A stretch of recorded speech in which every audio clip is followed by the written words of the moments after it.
कि हथिया के सूर पवला अच्छा मनुष्य के तनवा जय हो सब देवता में पहले होला सुमिरनवा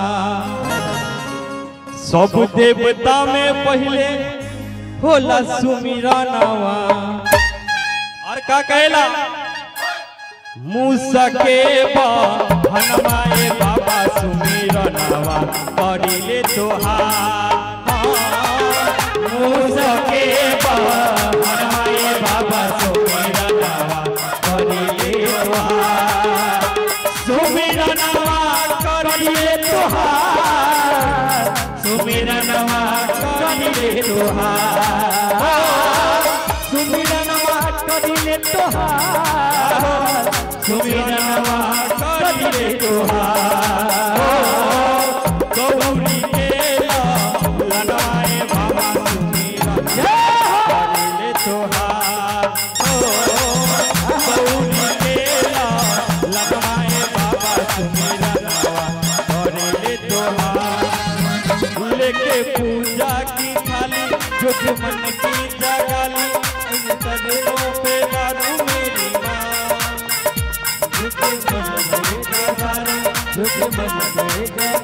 सदनों में बालू बोली माँ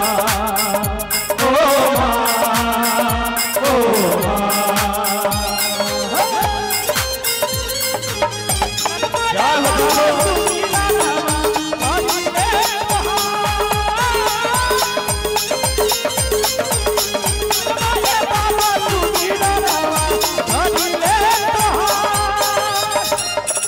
और आप जे लाइन छे कनी गौर से सुनबे बहुत सुंदर लाइन छे अरे कह रहा छथिन कि माता जाकी पार्वती पिता महादेवा माता जाकी पार्वती पिता महादेवा लड्डूवन के भोग लागे संत कर सेवा लड्डूवन के भोग लागे संत कर सेवा माता जाकी पार्वती पिता महादेवा लड्डूवन के भोग लागे संत कर सेवा लड्डूवन के भोग लागे संत कर सेवा और का सीधी सीधी के सजनवाए बाबा सुमिरनवा करिले तोहार गौरी के ललनवाए बाबा सुमिरनवा करिले तोहार सुमिरनवा करिले तोहार हो सुमिरनवा करिले तोहार ओ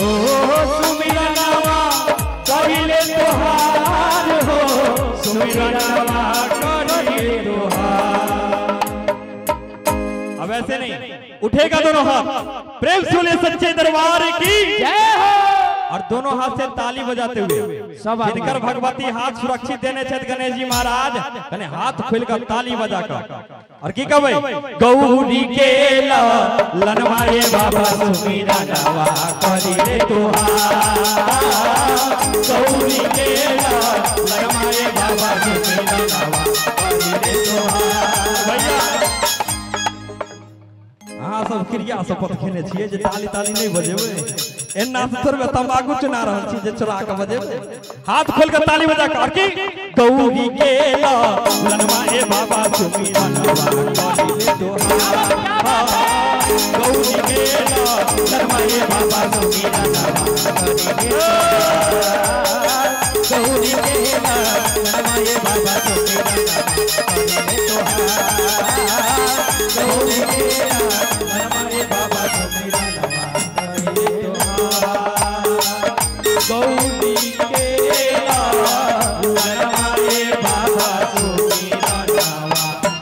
करिले तोहार गौरी के ललनवाए बाबा सुमिरनवा करिले तोहार ओ गौरी के ललनवाए बाबा सुमिरनवा करिले तोहार। एक मिनट तो सब ताली नहीं बजे भाग